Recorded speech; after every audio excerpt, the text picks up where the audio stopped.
E aí, pessoas, tudo beleza? Tudo bacaninha, tudo legal? Ó, tudo sensacional aí nesse mundão de Deus que nós vivemos, nesse mundão onde você estiver aí, ó. Bacana, legal? Onde você estiver nesse planetão também, nesse mundão de Deus, lá nos confins, lá distante de mim aqui nesse momento aqui, né? Bacana, tudo beleza aí? Tudo em paz?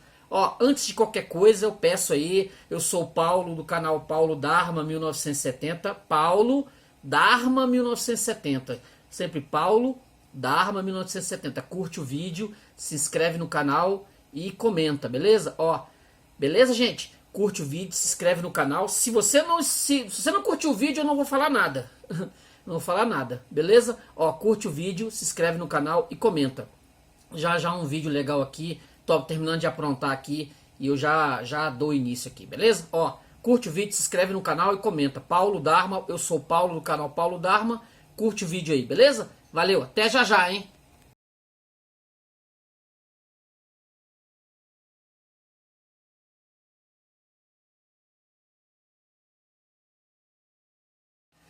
E aí, beleza então? Tranquilo? Podemos começar, né? O canal Paulo Dharma pode começar com mais um vídeo.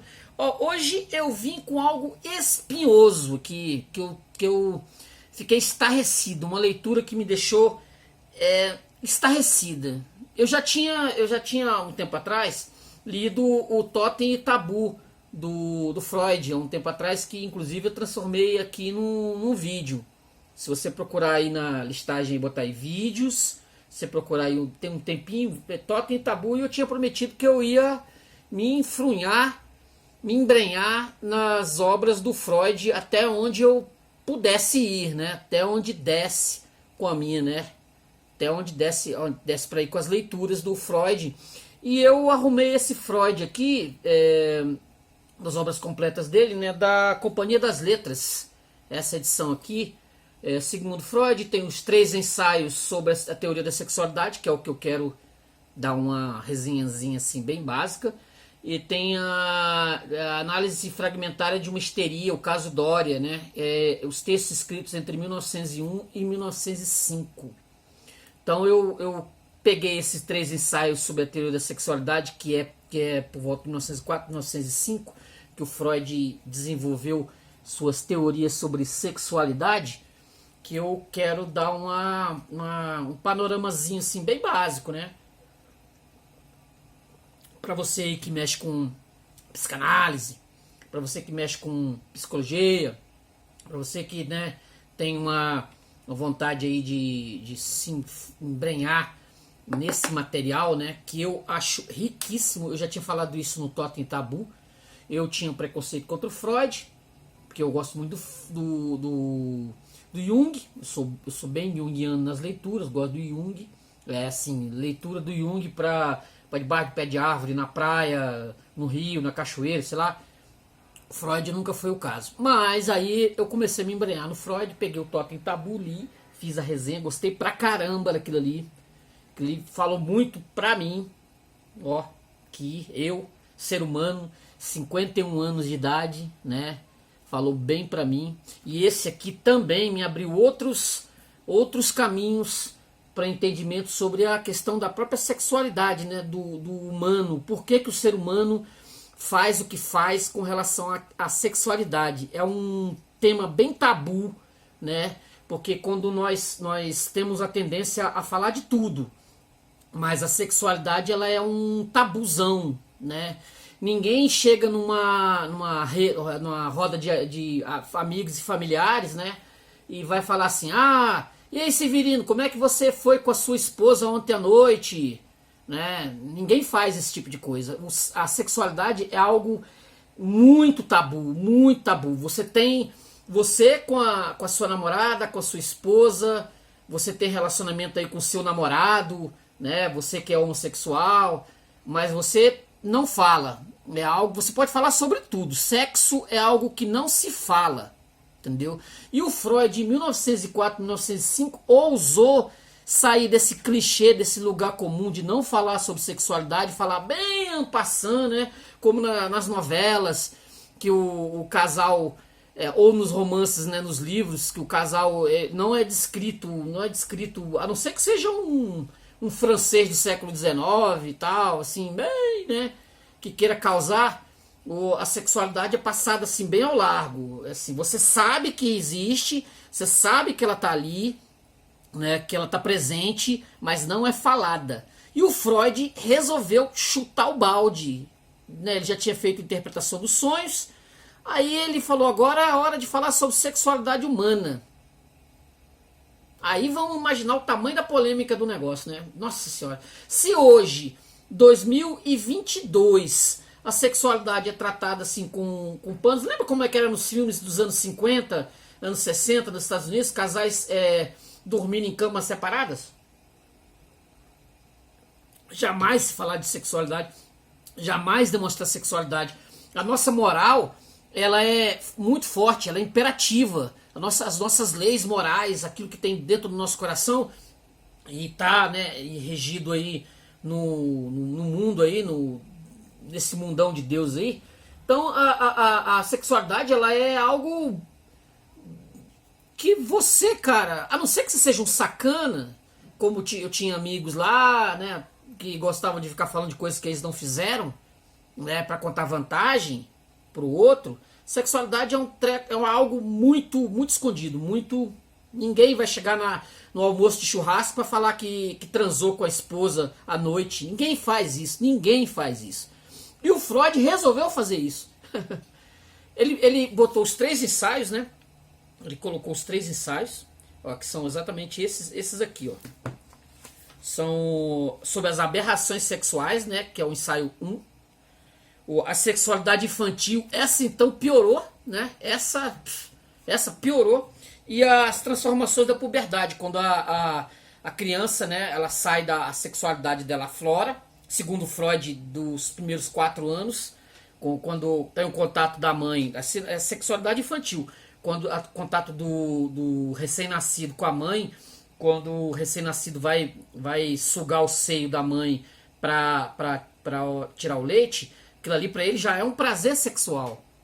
Isso foi um escândalo, né? Imagina, foi um escândalo absoluto, absurdo, sem... Imagina você falar sobre isso em 1904, né? Dizer que as crianças já são sexualizadas com essa idade. Se hoje isso já é um tema ainda continua sendo um tema tabu, imagina em 1904. Aí o Freud ele vai trabalhar exatamente esses 3, né? As aberrações sexuais, a sexualidade infantil, vai falar do período de latência, né? Sexual da infância, que é aquilo que eu tinha falado, do recém-nascido, quando a criança nasce, aquilo da criança fazer cocô já é algo que a criança vai sentir prazer também, vai pegar no cocô, aquela coisa toda, né? amassar o cocô, né? Tudo isso o Freud vai falar. E vai falar também das transformações da puberdade, né? Quando a sexualidade ela vai aflorar, né? E você vai se descobrir homem ou mulher, ou você vai se descobrir, né, homossexual, ou como Freud chama, né, de invertido. Nessa fase você vai ter as descobertas sexuais com os outros. O Freud vai falar aqui nas transformações da puberdade com relação à mulher, né? A menina quando ela entrar na idade, né, da puberdade, aqui não se usava ainda a palavra adolescência, né, na puberdade, que ela vai ter esse confronto, né, do homem, do menino, né, que ele expõe a sexualidade dele, né, enquanto ela se coloca para dentro. Ele vai falar sobre isso. Assim, assim, ó, 3 ensaios sobre sexualidade. Aí vai dizer aqui que os textos são de 1905. Aí ele vai começar falando sobre as aberrações sexuais. Ih, menino, as aberrações sexuais. Aqui, ó. Vai. É o tema que ele vai entrar, né? A existência de necessidades sexuais no ser humano e nos animais é expressa na biologia com a suposição de um instinto sexual. Nisso faz-se analogia com o instinto de nutrição, a fome. A linguagem corrente não tem uma designação correspondente à palavra fome, e a ciência emprega libido. Aí ele vai dizer, né, que a opinião popular tem ideias bastante definidas sobre a natureza e as características deste instinto sexual. Ele estaria ausente na infância, Ó, o popular vai dizer que não existe sexualidade na infância, que ela só vai aparecer na puberdade, né? Apareceria na época da puberdade, ligado ao processo de maturação desta, e se revelaria nas manifestações da irresistível atração que um sexo exerce sobre o outro, e sua meta seria a união sexual, ou pelo menos as ações que se acham no caminho para ela. Aí ele continua: mas temos motivos para ver nessas informações um quadro infiel da realidade. A um exame mais atento, elas se mostram plenas de erros, imprecisões e conclusões precipitadas. Vamos introduzir duas expressões técnicas. Se denominarmos objeto sexual, a pessoa da qual vem a atração sexual, e meta sexual, a ação a qual o instinto impele, a observação cientificamente filtrada indica numerosos desvios no tocante aos dois, objeto sexual e meta sexual, e a relação entre eles e a norma suposta requer uma investigação aprofundada. Aí ele começa, obviamente, vai começar sobre a aberração sexual, né? Ele vai tratar de tentar entender o porquê existem essas figuras dos invertidos, né? Ele vai inclusive explicar aqui o porquê da inversão, o porquê do termo, né? O porquê do termo da invenção. Eu vou até achar aqui que tá bem mais para frente, que ele vai explicar o porquê que se usa esse termos, ó. Aqui, deixa eu ver aqui, eu puxei uma parte aqui. A meta sexual dos invertidos. Deixa eu ver se eu encontro. Se eu não encontrar aqui agora, depois eu acho. Que é bem interessante. Ele vai explicar o porquê da palavra. Aqui, a inversão. Ele vai dizer o porquê que é a inversão sexual.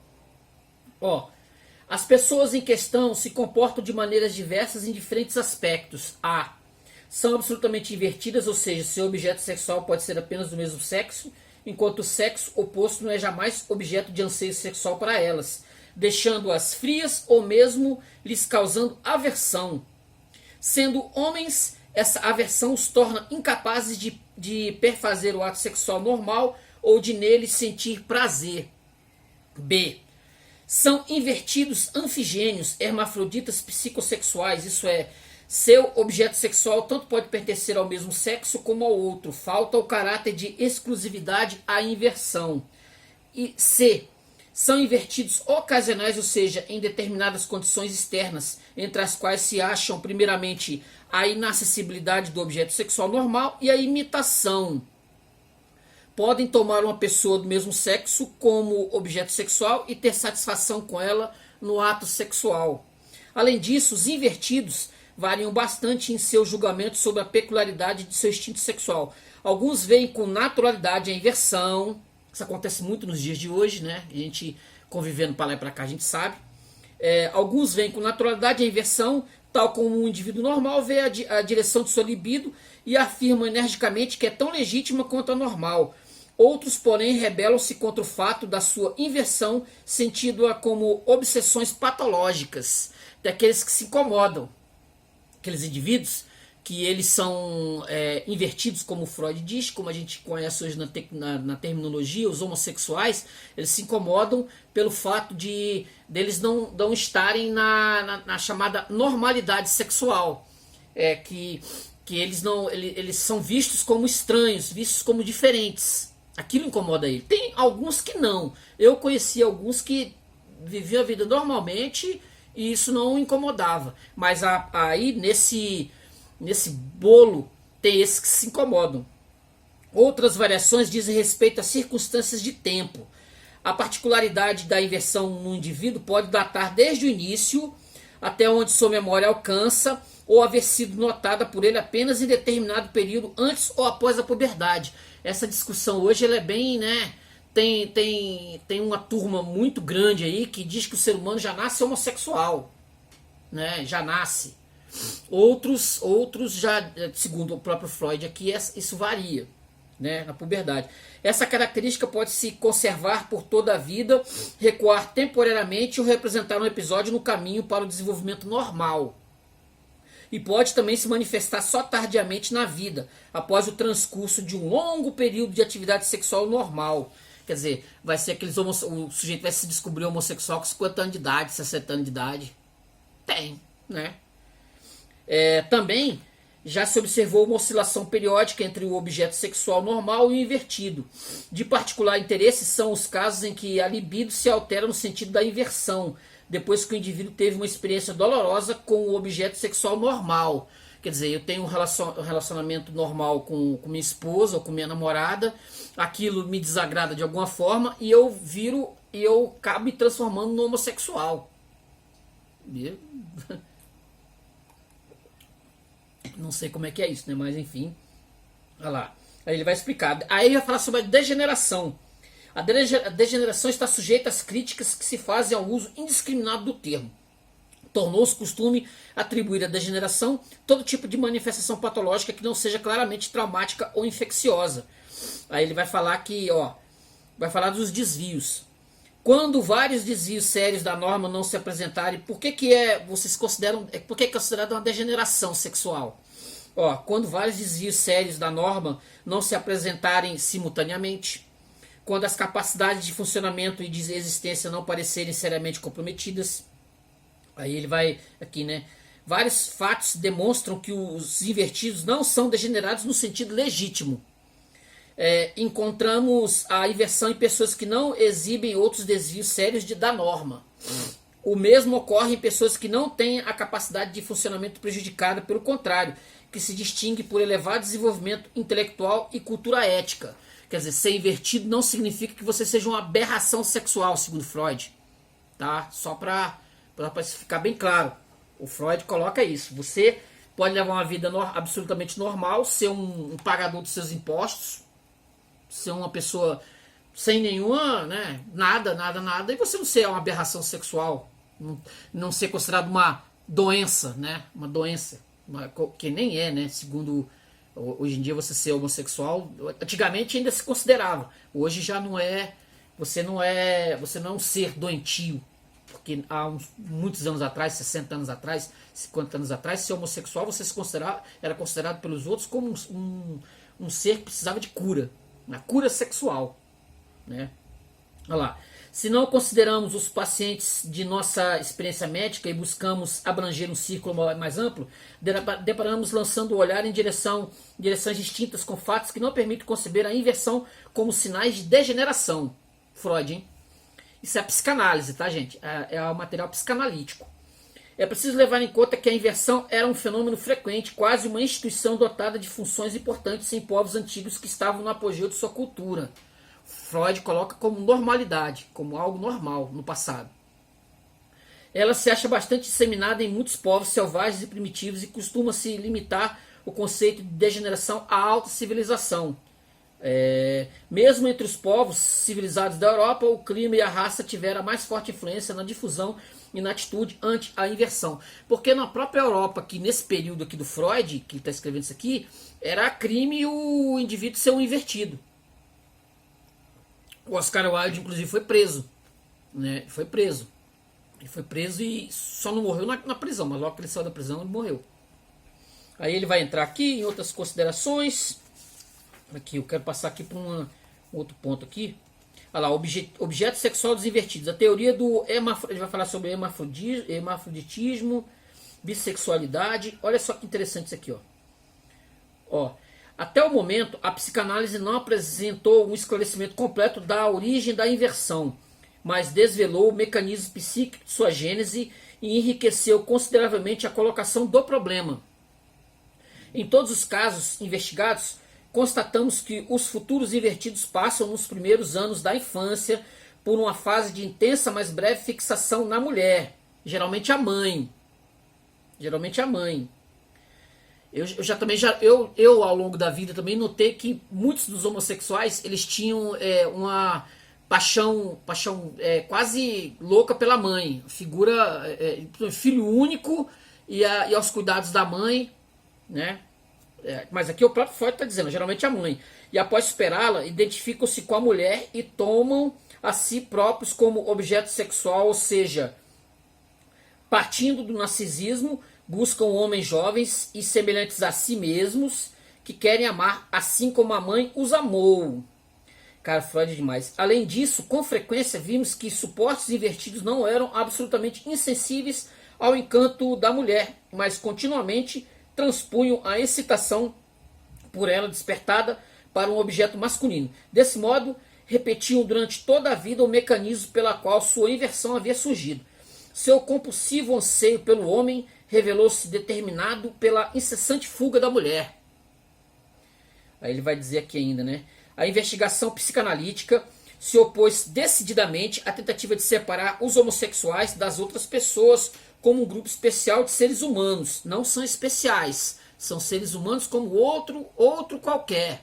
Homem, mulher, não, você homossexual, você não é especial. Você é uma pessoa como outra qualquer. Você só tem desejos sexuais que não são, não é pelo objeto oposto do seu sexo, só isso. Estudando outras excitações sexuais, além daquelas manifestadas abertamente, ela sabe que todas as pessoas são capazes de uma escolha homossexual de objeto e que também a fizeram no inconsciente. De fato, ligações afetivas libidinosas com pessoas do mesmo sexo não têm, como fatores da vida psíquica normal, papel menor e como motores do adoecimento têm um papel maior do que aquelas que dizem respeito a pessoas do outro sexo. Para a psicanálise, isso sim, a escolha objetal, independente do sexo do objeto, a possibilidade de dispor livremente de objetos masculinos e femininos, tal como se observa na infância, em estados primitivos e épocas antigas, parece ser a atitude original a partir da qual se desenvolve mediante restrições por um lado ou por outro, tanto o tipo normal como o invertido. Na concepção da psicanálise, portanto, também o interesse sexual exclusivo do homem pela mulher é um problema que requer explicação. Não é algo evidente em si, baseado numa atração fundamentalmente química. Tá? O Freud, inclusive, vai trabalhar aqui, nesses 3 ensaios, vai tentar entender o porquê da atração homem e mulher. Por que um ser, né? Porque a sexualidade ela é algo tão forte, tão poderoso, tão potente, que vai fazer com que um ser se interesse por outro, sexualmente falando. A gente pode dizer que é a questão da reprodução, tal, mas só isso não responde, segundo Freud. Por quê? Porque você sai do seu universo, do seu mundo, do seu eu, para adentrar o universo alheio do outro, seja homem, ou seja homem, ou seja mulher. Por que isso acontece? O Freud ele vai trabalhar nesses textos. Deixa eu ver se eu acho mais outra passagem aqui. Olha só. Pessoas sexualmente imaturas e animais como objetos sexuais. Ai, ai. Cara, assim, antes de eu entrar no texto aqui, o Freud ele vai trabalhar todas as possibilidades sexuais que você possa imaginar, entendeu? Ele não vai se restringir, obviamente, ao homem e mulher. Ele vai abrir tudo como as próprias aberrações sexuais, né? Homens que têm desejos sexuais por animais, né? Homens, os tais pedófilos que têm desejos sexuais por crianças, né? Que o nosso universo acha horrível. O nosso universo moral não consegue conceber. Você que tem um filho, você que tem uma filha pequena, você sabe como é que é isso. Entendeu? Você não consegue conceber um negócio desse, né? Mas isso é mais normal, mais natural do que a gente imagina. Tanto que tem de pedófilo por aí. Tanto que o universo está cheio tá aí. Na internet mesmo tem uns trocentos mil.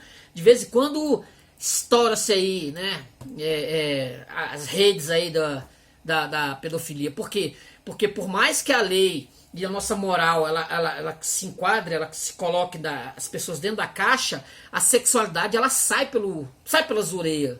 Sai pelas orelhas. Então não tem como, por mais lei, por mais moral, por mais cristianismo, por mais ocidental, tem país que a sexualidade do homem com criancinha é normalizado. Você para pensar nisso. Imagina eu, né, um cristão brasileiro, chego num país que isso se casam, tem país que adultos, velhos, se casam com criança, né?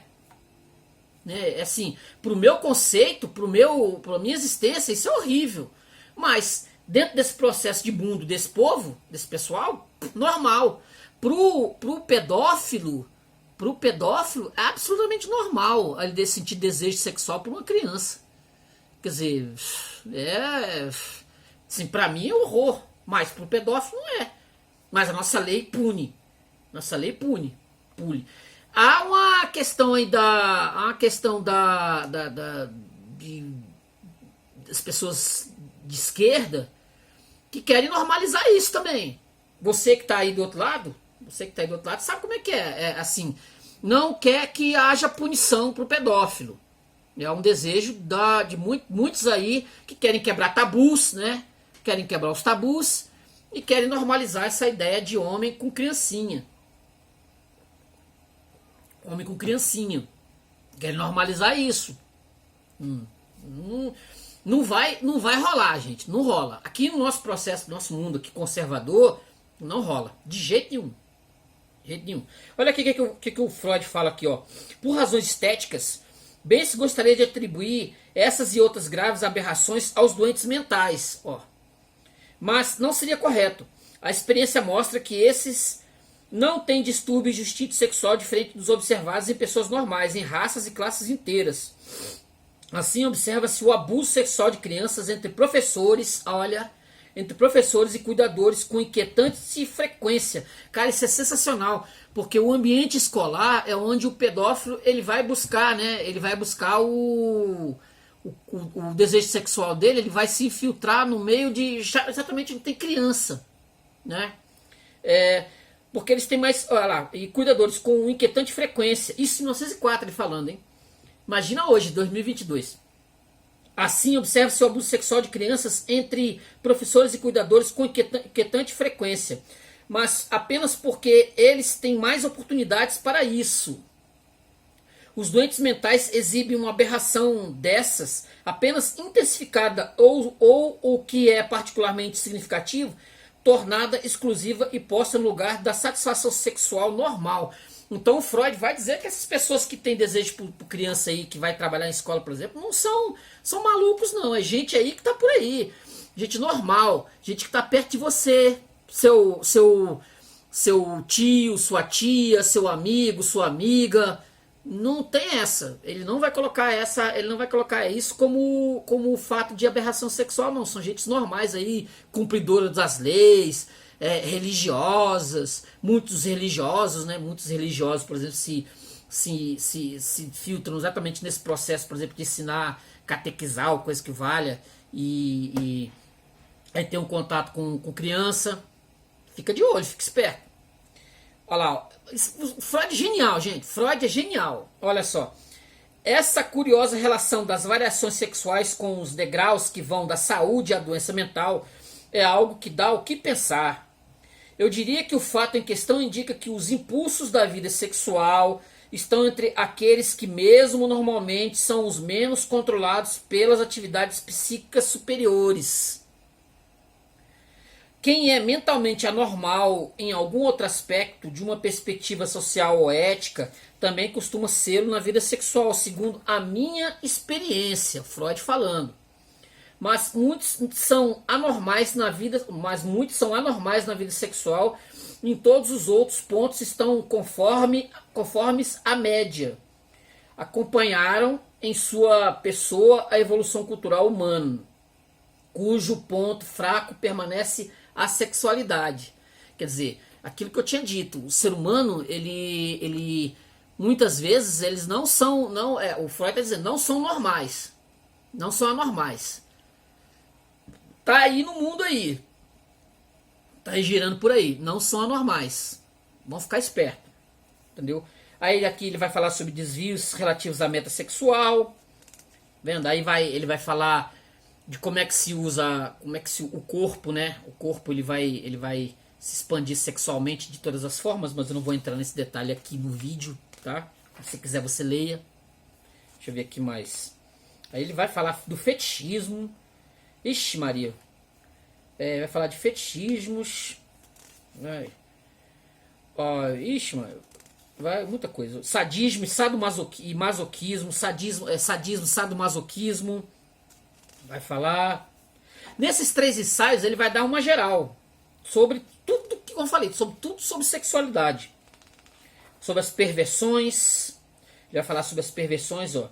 Os médicos que estudaram as perversões primeiramente em casos acentuados e sob condições especiais tenderam naturalmente a conferir-lhes o caráter de sintomas de doenças ou degeneração, exatamente como sucedeu com a inversão. Quando começou com a inversão, era considerado caso clínico, era uma doença.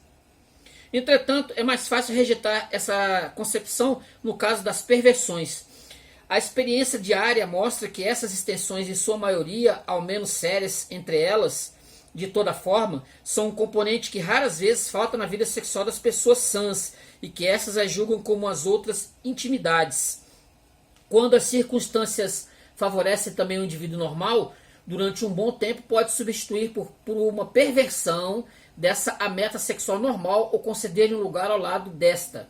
E nenhum indivíduo são estaria ausente em sua meta sexual normal um ingrediente a ser denominado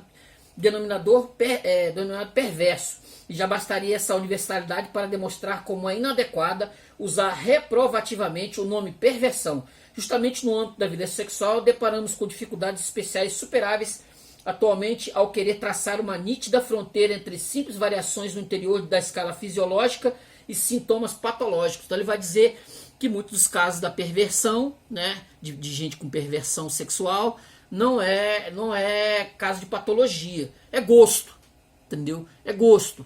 É igual indivíduos que gostam de pé, assim, levando bem para esse lado, tem gente que tem fixação por pé feminino, pé masculino, entendeu?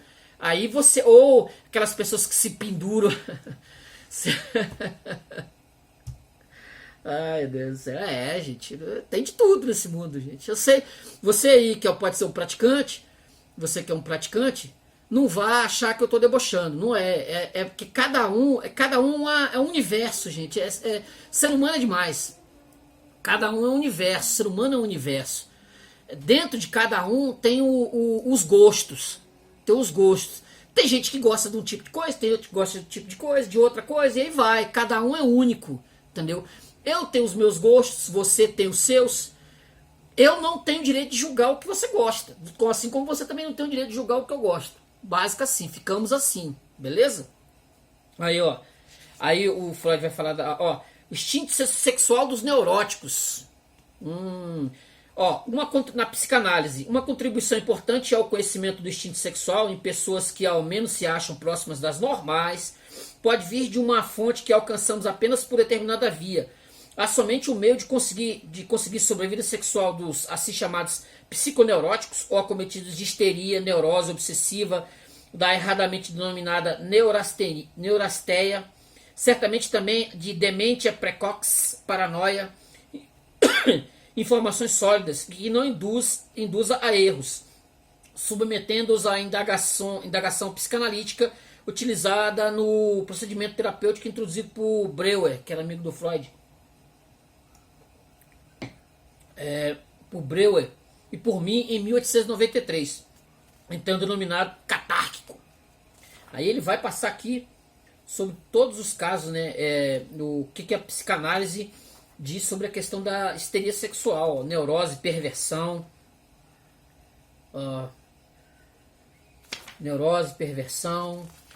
vai passando, instintos parciais e zonas erógenas. Ele vai explicar, como eu tinha falado, a questão do corpo, né? Onde muitos que tratam a sexualidade com normalidade é aquilo, é o papai e mamãe normal, mas tem pessoas que para ter a questão da excitação, elas precisam ir além, não dá para ficar só no trivial, no comum, papai e mamãe. Então a pessoa ela leva a sexualidade a rumos que você talvez você seja normal, dito normal, papai e mamãe, você nem imagina. Olha só, isso aqui. A explicação da aparente predominância da sexualidade perversa nas psiconeuroses. Olha lá, com a discussão precedente, a sexualidade dos psiconeuróticos talvez tenha sido posta sob uma luz falsa. Pode parecer que, devido à sua constituição, os psiconeuróticos se aproximam bastante dos perversos no comportamento sexual. afastando-se dos normais na mesma proporção. É bem possível que a predisposição constitucional desses doentes inclua, além de um grau excessivo de repressão sexual e uma grande intensidade do instinto sexual, uma inusual tendência à perversão no sentido mais amplo. Mas a investigação de casos mais leves mostra que essa última suposição não é indispensável ou que, ao menos na apreciação dos efeitos patológicos, é preciso descontar a influência de um fator. Na maioria dos psiconeuróticos, a enfermidade surge apenas depois da puberdade, sob as exigências da vida sexual normal. É principalmente contra essa que se dirige a repressão. Ou as enfermidades sobrevêm depois, quando é frustrada a satisfação da libido por via normal. Nos dois casos, a libido procede como uma corrente que tem o leito principal obstruído. Ela preenche as vias colaterais que talvez tenham ficado vazias até então. Assim também, a tendência à perversão dos psiconeuróticos, aparentemente tão grande, embora negativa, pode ser determinada colateralmente. Tem de ser elevada colateralmente de toda forma. O fato é que devemos juntar a repressão sexual como fator interno, aqueles externos como restrições da liberdade, inacessibilidade do objeto sexual normal, perigos do ato sexual normal, etc., que geram perversões em indivíduos que, não fosse isso, talvez permanecessem normais. Você aí que na sua vida você teve dificuldades sexuais, a questão da timidez, né, chegar no outro, você começa a buscar, a sexualidade tem que sair para algum lugar, né, como diria, tem que sair para algum canto, então você tem que buscar essa sexualidade, não tem como. Então, se você tem algo que te reprime de alguma forma, talvez você vá buscar a solução na questão da perversão sexual, entendeu? Você vai ter que buscar algo nesse nível, nesse ponto, entendeu? Olha aqui, ó, o que ele vai dizer aqui, ó. Ao demonstrar que os impulsos perversos são formadores de sintomas nas psiconeuroses, aumentamos extraordinariamente o número de pessoas que podem ser incluídas entre os perversos. Deve-se levar em conta não apenas que os neuróticos em si representam uma categoria humana numerosa, mas também que as neuroses em todas as suas manifestações formam séries contínuas que se atenuam até chegar à saúde. Moebius, um médico, pôde afirmar com bons motivos que somos todos um pouco histéricos. Assim, a extraordinária difusão dos perversos nos obriga a supor que também a predisposição às perversões não é uma peculiaridade rara, e sim parte da constituição julgada normal. É alvo de controvérsia, como vimos, que as perversões estejam relacionadas a condições inatas ou que surjam de vivências casuais, como Binet afirmou ser o caso do fetichismo. Há conclusões que agora se apresentam para nós é que, de fato, há algo congênito na base das perversões, mas algo que todos os seres humanos têm em comum, o que eu tinha falado, que como predisposição pode oscilar na intensidade e ser enfatizado pelas influências da vida. Trata-se de raízes inatas, constitucionais do instinto sexual, que numa série de casos se desenvolvem até se tornarem os autênticos veículos da atividade sexual, perversões. E outras vezes sofrem uma supressão, repressão, insuficiente de modo a poder atrair para si, por via indireta, como sintoma de doença, uma parte considerável da energia sexual, enquanto nos casos mais favoráveis, entre os dois extremos, podem dar origem por meio de uma restrição eficaz e de outras formas de elaboração, assim chamada vida sexual normal. Mas também diremos que essas constituições supostas, que apresentam os germes de todas as perversões, poderá ser evidenciada apenas nas crianças, embora nelas os instintos todos apareçam apenas em intensidades modestas.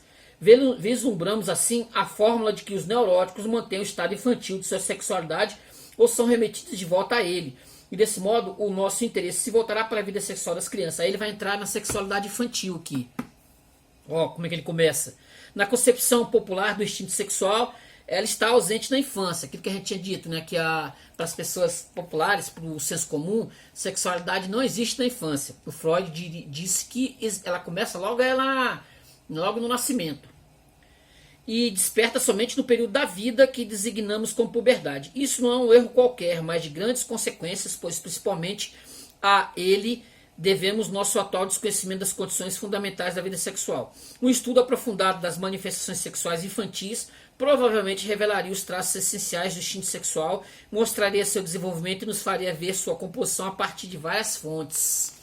Aí ele vai entrar na questão do porquê que a gente não se lembra, né, de muitas coisas, porque que há bloqueios, né, da amnésia infantil, ele vai falar sobre isso, por que nós nos lembramos, o período de latência sexual da infância, suas interrupções, vai falar de como na latência, né, quando a criança está sugando o seio da mãe, ali ela já está sentindo um prazer sexual.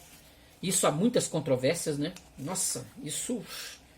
Aí ele vai falar as manifestações da sexualidade. O ato de chupar, por motivo que serão vistos adiante, tomaremos como modelos entre as manifestações sexuais infantis o ato de chupar ou sugar com deleite, ao qual o pediatra húngaro Lindner dedicou um estudo excelente. E o ato de chupar ou sugar, que aparece já no latente, e pode prosseguir até o fim do desenvolvimento ou se conservar por toda a vida, consiste na sucção repetida de maneira rítmica com a boca, os lábios, sem a finalidade de alimentação. São tomados como objeto de sucção uma grande parte do próprio lábio, a língua ou qualquer outro local da pele que esteja ao alcance, até mesmo o dedão do pé.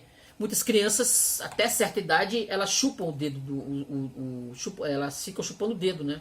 Chupando o dedo. Até certa idade. Tem crianças que têm tendência a sugar pano, né? Chupeta.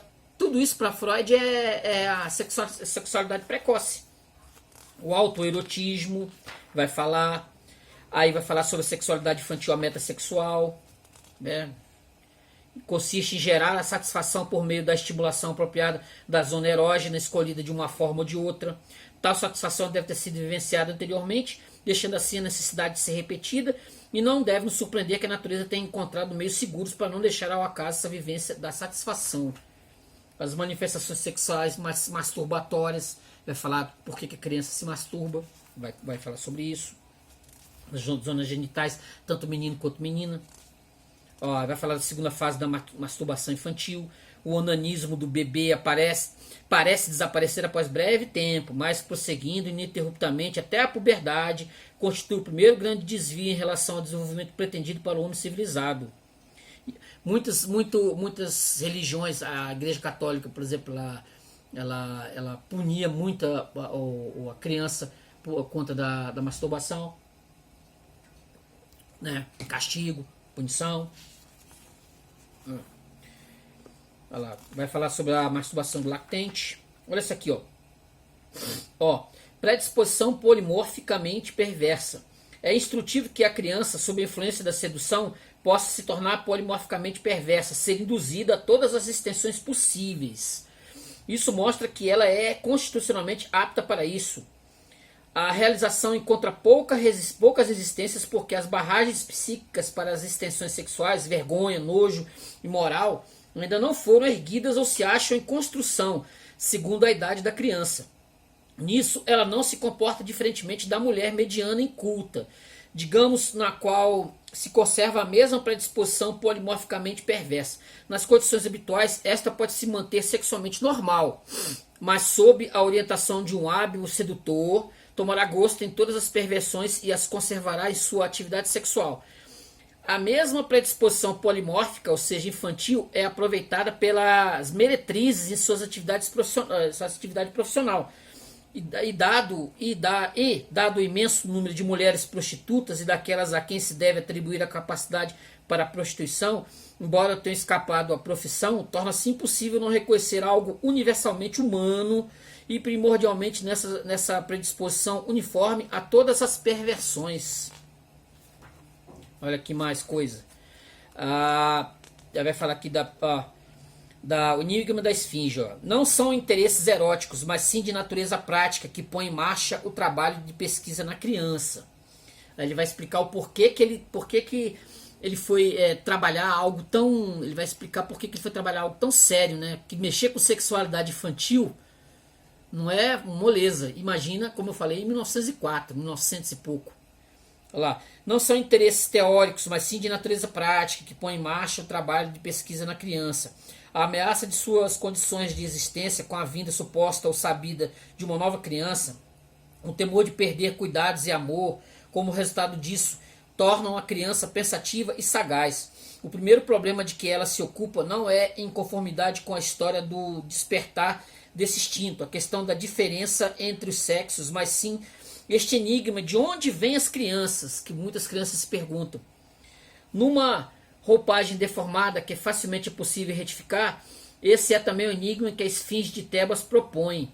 A existência de dois sexos é algo que a criança aprende sem maior oposição à reflexão. Para o menino é natural pressupor que todas as pessoas que conhece têm um genital como seu, e é impossível conciliar a ausência dele com a ideia que faz dessas outras pessoas. Aí vai chegar naquilo que virou polêmica no século XX inteiro, né? O complexo da castração e inveja do pênis. Eita! Aqui foi o pau, né?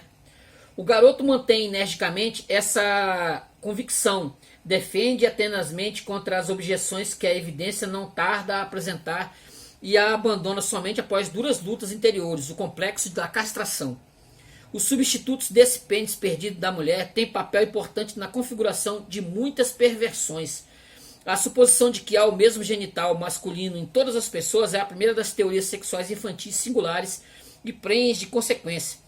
Pouco adianta para a criança que a ciência biológica tende a dar razão a seu pré-conceito, reconhecendo o clitóris feminino como um genuíno substituto do pênis. A menina não se utiliza de tais rejeições quando enxerga o genital diferente do menino. Ela se dispõe imediatamente a reconhecê-lo e é vencida pela inveja do pênis, que culmina no desejo importante em suas consequências de ser também um garoto. Isso trouxe muita, eita ferro. As mulheres até hoje discutem sobre isso, porque as mulheres, segundo Freud, elas têm inveja do homem por conta da inveja que elas não têm um pênis, entendeu? Aí vai falar sobre as teorias do nascimento, como é que a criança ela vai supor, né, que as crianças, que os seus irmãos nasçam, né, outras crianças nascem, ele vai falar sobre isso. Aí vai contar que tem muita coisa, como é que isso se dá, né, como é que isso se dá, entendeu? Deixa eu ver aqui. Deixa eu ver se ainda tem sexualidade infantil, ainda tem uma coisa aqui importante para falar. Aí vai entrar na terceira fase aqui, no terceiro texto aqui, né? As transformações da puberdade.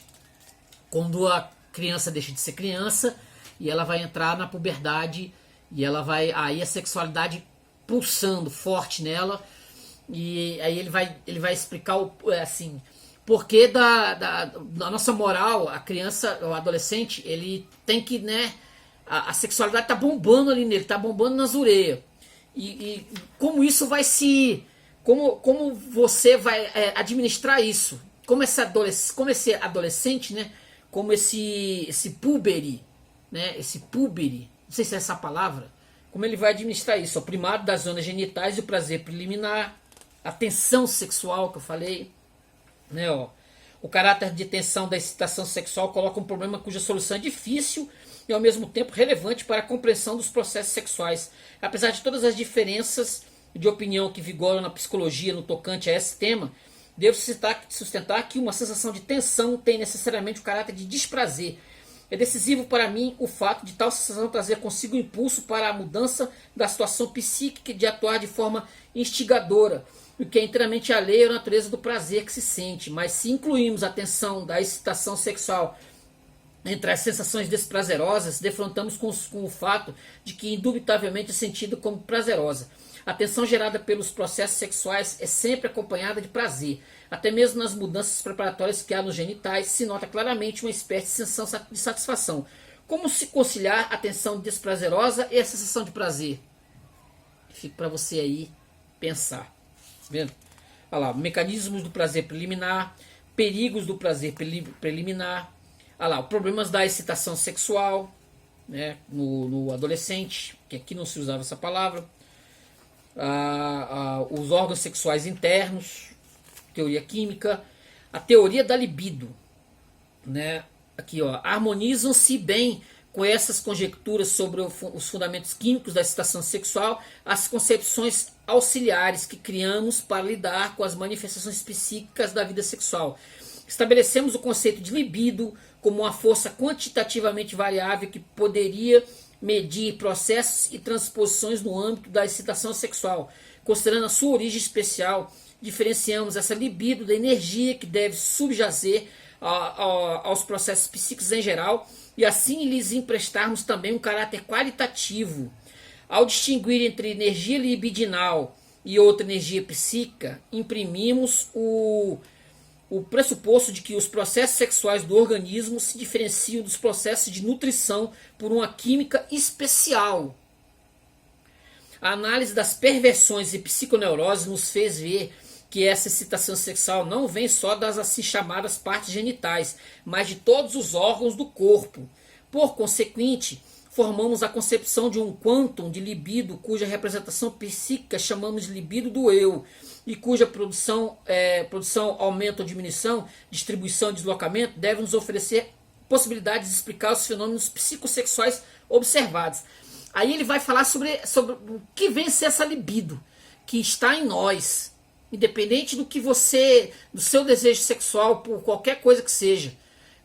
Como é essa força que vai estar dentro da nossa natureza, dentro do nosso eu, que faz com que nós busquemos, né, como eu disse no começo, busquemos o outro, buscamos o algo, o outro, para a nossa satisfação sexual. Olha lá. Aqui, ó. Quanto aos destinos da libido objetal, podemos também verificar que ela é retirada dos objetos e mantida suspensa em estados especiais de tensão e finalmente reconduzidas ao eu, de modo a se tornar novamente libido do eu.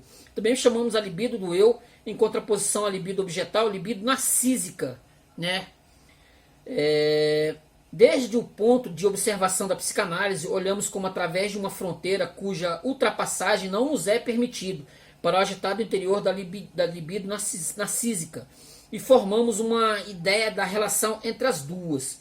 A libido narcísica do eu nos parece como o grande reservatório do qual são enviados e ao qual retornam os investimentos objetais. O investimento narcísico do eu como estado original, formado na primeira infância, que é apenas encoberto pelos envios posteriores de libido, mas no fundo permanece por trás dele, aquilo que está dentro de nós, entendeu? Aquilo que está lá no seu eu, que faz com que você queira o outro, né? Essa energia que pulsa, que faz com que você queira algo de fundo sexual. Aí ele vai continuar explicando aqui. Olha lá, a diferenciação de homem e mulher. Sabe-se que apenas com a puberdade se estabelece a nítida separação entre caracteres masculinos e femininos. Um contraste que passa a influir decisivamente mais que qualquer outro no modo como se configura a vida das pessoas. No entanto, a predisposição masculina ou a feminina já é facilmente reconhecível na infância. O desenvolvimento das inibições da sexualidade, vergonha, nojo, compaixão, ocorre na menina mais cedo e com menor resistência do que no menino. A tendência à repressão sexual parece maior. Ali onde aparecem instintos parciais da sexualidade, elas dão preferência à forma passiva. Mas a atividade autoerótica das zonas erógenas é a mesma nos dois sexos. E essa concordância anula na infância a possibilidade de uma disposição entre os sexos como a que se estabelece após a puberdade. Que vai a questão das diferenças. Né? As diferenças entre homem, menino e menina, homem e mulher. Né? Não é tudo na mesma régua.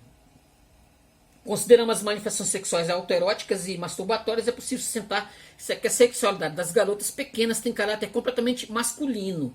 De fato, se pudéssemos dar um conteúdo mais definido aos conceitos masculino e feminino, também se poderia afirmar que a libido é, por necessidade e por regra de natureza masculina, apareça ela no homem ou na mulher, independentemente de o seu objeto ser homem ou mulher. Olha lá. Aí ele vai falar sobre bissexualidade. Desde que tomei conhecimento da noção de bissexualidade, considero esse fator decisivo e acho que, sem levar em conta a bissexualidade, dificilmente podemos chegar à compreensão das manifestações sexuais que realmente se observam no homem e na mulher. Aí ele vai continuar falando sobre essas diferenças, que nós não paramos para pensar no nosso dia a dia, na nossa vida, né, normal. Aí ele vai falar exatamente o porquê dessas diferenças. Vai explicar aqui sobre a descoberta do outro, do objeto do outro, entendeu? O outro com fundo sexual, sexualidade do outro, que vai me levar a sentir desejo pelo outro. Ele vai falar sobre a época do aleitamento na sexualidade, no meio infantil. Vai aqui, cara, vai indo. Deixa eu ver se tem mais coisa aqui que eu... Ó, prevenção da inversão. Uma tarefa que surge numa escolha do objeto é recair precisamente no sexo oposto. Como se sabe, isso não é feito sem alguma hesitação. Os primeiros impulsos após a puberdade frequentemente se equivocam, sem que haja dano duradouro. Dessoir chamou a atenção justificadamente para a regularidade que transparece nas amizades entusiasmadas de garotas e rapazes por jovens do mesmo sexo. O grande poder que impede uma inversão duradoura do objeto sexual é certamente a atração que os caracteres sexuais opostos manifestam um pelo outro. No contexto da presente discussão não é possível dizer nada para explicar isso. Mas esse fator não basta, por si só, para excluir a inversão. A ele devem juntar-se vários outros elementos, sobretudo a inibição impositiva da sociedade, onde a inversão não é considerada crime. Pode-se verificar que são não poucos indivíduos. Que ela corresponde literalmente às inclinações sexuais de não poucos indivíduos. Quer dizer, onde você não tem a moral e a lei que impeça, aí tipo Grécia Antiga, aí o negócio... Embora essa ideia eu sempre relutei, porque o próprio Sócrates foi acusado de mexer com criança, para dizer assim, também. Ele mexeu com os deuses, disse que os deuses, e também com criança também, alguns. E aí ele foi acusado disso, por isso morreu, sei. Aí vai continuar aqui, né? Mas dois fatores também valem para a menina, cuja atividade sexual se encontra sob a tutela especial da mãe. Disso resulta uma atitude hostil com o próprio sexo, que influenciou bastante a escolha do objeto na direção tida como normal. Como a menina tem problema com a mãe, aí ela tem aproximação com o pai, né, mais com o pai, segundo Freud, ela vai buscar justamente no sexo oposto, no menino, isso que ela não tem com a mãe. Se ela talvez tivesse muita amizade com a mãe, não sei, ela teria uma atração pelo sexo feminino junto, sei lá, não sei o que. Isso aí, gente. Fiz aqui um apanhado sobre os 3 ensaios sobre a teoria da sexualidade, né? Que você tiver vontade de estudar, como eu falei, de entender a sexualidade humana, o que vai aí dentro aí de você, ou as suas origens, o porquê que você é o que é, entendeu? Se você é homossexual, mas tem medo da sociedade, tem medo de enfrentar o mundo aí, porque, né, durezas. Homossexualidade não é brinquedo não, no mundo, mesmo com todas as ditas facilidades, não é assim não, nessa facilidade toda não. Aí, né, você tem interesse, vá ler Freud, 3 ensaios sobre a teoria da sexualidade, vá buscar um entendimento, vá buscar se entender, vai buscar entender o porquê da sua sexualidade ser assim ou ser assado, entendeu? Gostou? Bacaninha? Foi estudar Freud não é brincadeira não, menino, é dureza. Então, leia Freud. Eu futuramente vou fazer essa análise fragmentária de uma histeria, o caso Dora, quero ver de qual é disso aqui, entendeu? Aí eu faço um videozinho aqui pra gente aqui, beleza? Curte o vídeo, se inscreve no canal e comenta. Hoje eu falei um pouquinho sobre Sigmund Freud, né? Os 3 ensaios sobre a teoria da sexualidade, que eu achei bem legal mesmo estudar isso aqui, beleza? Curte o vídeo, se inscreve no canal e comenta. Gente, valeu, hein? Obrigado!